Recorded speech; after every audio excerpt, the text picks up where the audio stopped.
अस्सलाम वालेकुम आकिल साहब। मेरा क्वेश्चन ये है कि एक हस्बैंड वाइफ के साथ जब अपना अज़दवाजी ताल्लुक़ कायम करता है तो वो उस वक्त लज़्ज़त हासिल करने के लिए अपनी माँ, बहनों, भतीजियों और मुख्तलिफ़ नेबर्स की औरतों के नाम लेता है और इससे मतलब लज़्ज़त हासिल करता है, और इवन वाइफ़ की माँ का या उसकी बहनों का, अपनी सालियों के नाम लेता है, और इस तरह से इस टाइम को वो ज़्यादा मतलब इंजॉयबल बना लेता है, या वो ज़्यादा इंजॉय करता है, लज़्ज़त हासिल करता है। इसका मुझे बता दें कि ये अगर वो ये सारा कुछ कंटिन्यूसली करता है तो इसमें क्या वाइफ भी बराबर की ज़िम्मेदार है या गुनहगार है, और क्या इस फ़ेल को एज़ अ ज़ना कंसिडर किया जाएगा कि वो ख़यालों में उनके साथ अगर ये सारा कुछ कर रहा है तो ये इसका गुनाह ज़ना की तरह होगा। और अहमदहू व नसल्ली अला रसूलिहिल करीम, अम्मा बाद। आप देख रहे हैं NU TV जद्दा और मैं हूँ आपका दोस्त, आपका होस्ट मोहम्मद आकिल जद्दा से, ममलकत सऊदी अरब। दोस्तों, भाइयों और बहनों, इस तरह के सवालात आते हैं और अगर हम इन्हें छुपा कर मंजर आम पर न लेकर आएँ तो मैं शख्सी तौर पर इसका कायल नहीं हूँ कि इल्म को छुपाया जाए, क्योंकि ये असलाफ़ का तरीक़ेकार नहीं रहा है। असलाफ़ से, उलमाए किराम से, शेख मोहम्मद बिन सालिह अल उसैमीन रहमतुल्लाह अलैह हैं, शेख इब्न बाज़ हैं, शेख सालिह अल फौज़ान हैं, इस तरह के सवालात जब उनके पास आते तो वो एड्रेस करते, क्योंकि कहीं ना कहीं कोई ना कोई, सिर्फ ये एक शख्स सवाल करके जुर्रत उसने की है आपसे अपना हल जानने के लिए। बहुत सारे ऐसे लोग होते हैं हमारे समाज में कि मेरे पास भी बहुत सारे ऐसे सवाल आते हैं, वो कहते हैं हमारी आवाज़ को आप शेयर ना कीजिएगा, हमारे इस मसले को आप डिस्कस ना कीजिएगा, हमें आप बता दीजिएगा। हालांकि दीन के अंदर कोई शर्म ऐसा कोई मसला नहीं है कि आप दीन, क्योंकि अल्लाह के रसूल सल्लल्लाहु अलैहि वसल्लम ने और अल्लाह रब्बुल आलमीन ने हैज़ और निफास और जुमा के जितने भी मसाइल हैं उन सब को बयान कर दिया है। बहरहाल ये शख्सी तौर पर अगर कोई कहे कि जनाब आप इस तरह की बातों को मंजर आम पर लेकर आते हैं, तो वो इसलिए लेकर आते हैं क्योंकि असलाफ़ का तरीक़ेकार यही रहा है। बहुत से लोगों का कहना यह है, एक साहब ने कहा दिल्ली के हैं, वो कहती ये तो उसकी लिमिट होनी चाहिए। अब वो लिमिट कितनी होनी चाहिए, इस लिमिट का भी कोई तयन नहीं कर सकता कि जनाब आपके लिए ये बात इतनी देर में समझ में आ जाएगी, फ़लाने के लिए ये बात शायद मज़ीद एक्सप्लेनेशन में समझ में आए।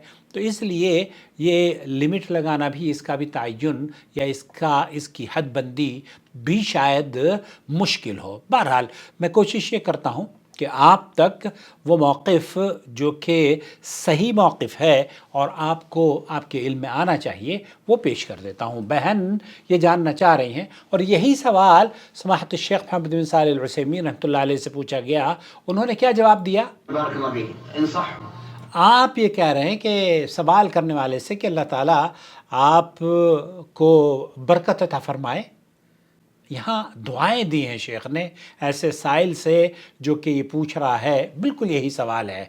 तो ये नहीं ज़ोर से मस्जिद में रोक दिया कि जनाब ये वाहियात सवाल था, आपने जनाब मंजर आम पर रोक इसको क्यों पेश कर दिया है। तो शेख उसका जवाब दे रहे हैं। शेख ये कह रहे हैं कि आपको उसे नसीहत करनी चाहिए। यहाँ मैं फिर एक बार आपको सुनाता हूँ। इंसहू, आप उसे नसीहत कीजिए।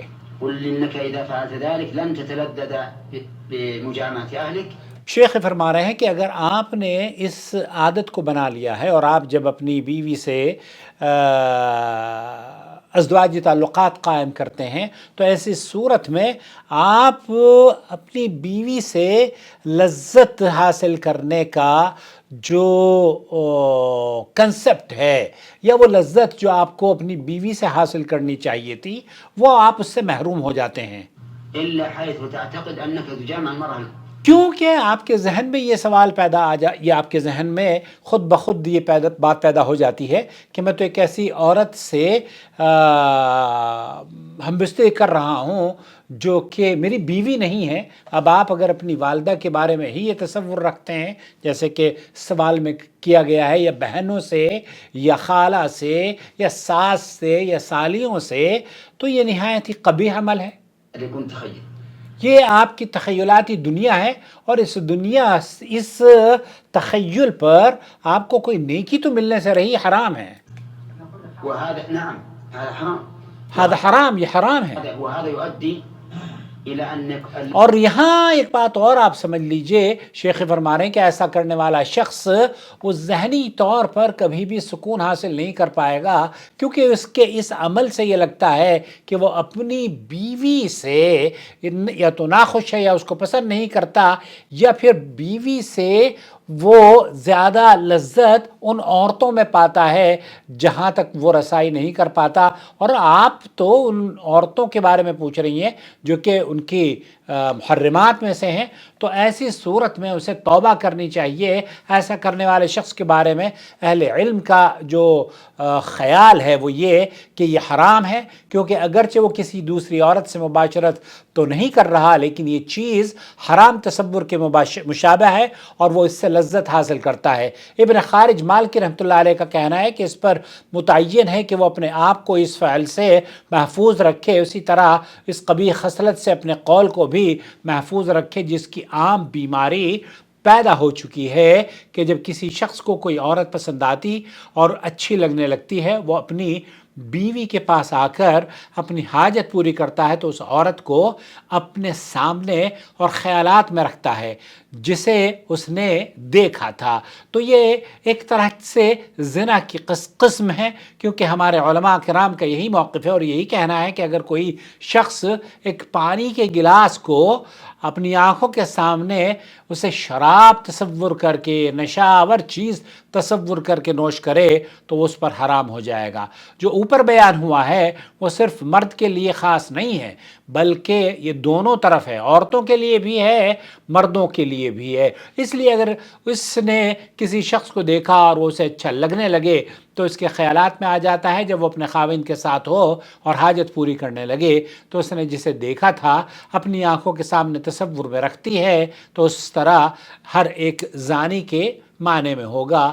اللہ ہمیں محفوظ رکھے. اسی طریقے سے ابن مفلح حنبلی رحمۃ اللہ علیہ کہتے ہیں، ابن عقیل رحمۃ اللہ علیہ نے الرعایۃ الکبریٰ میں نقل کیا ہے کہ اگر بیوی سے جماع کے وقت کسی غیر محرم اور اجنبی عورت کو اپنے تصور میں رکھے یا یاد کرے تو وہ گنہگار ہوگا. اسی طریقے سے ولی الدین عراقی رحمۃ اللہ علیہ کا موقف، ان کا کہنا بھی یہی ہے کہ اور کوئی شخص اپنی بیوی سے مجامعت کر رہا ہو، اس کے ذہن میں کوئی ایسی عورت سمائی ہو جو اس پر حرام ہے، تو ایسا کرنا اس پر حرام ہے، کیونکہ یہ حرام تصور کے مشابہ بات ہے. یہ بہرحال شیخ محمد بن صالح العثیمین نے بھی یہی فرمایا کہ اسے کم از کم وہ سعادت، وہ خوشی اور وہ لذت حاصل نہیں ہو پائے گی جو اسے ایک آدمی کو اپنے گھر والوں سے، اپنی بیوی سے ہوتی ہے. وہ اب کبھی بھی وہ سعادت بخش یا یہ جو اس کی وہ جو سعادت اور خوشی کی زندگی ہے وہ ہمیشہ کے لیے اس کی دنیا سے رخصت ہو جائے گی جب تک کہ وہ اس حرام کاری سے توبہ نہ کر لے اور اپنی بیوی سے ملتے وقت اپنی بیوی سے ملے تاکہ وہ لذت بھی حاصل کرے اور اسے گناہ سے بھی بچنے کا موقع مل جائے. مجھے امید ہے وضاحت ہو گئی. ایک اور سوال ہے اس بہن کا، اس کو بھی میں انشاءاللہ تعالی جلد ہی ایڈریس کرتا ہوں. السلام علیکم ورحمۃ اللہ وبرکاتہ. الناس ويرشد الناس من طريق الإذاعة، من طريق الكتابة والصحافة، من طريق التلفاز، يعلم الناس دينهم. الله ولي الذين آمنوا يخرجهم من الظلمات إلى النور والذين كفروا أولياؤهم الطاغوت يخرجونهم من النور إلى الظلمات. أولئك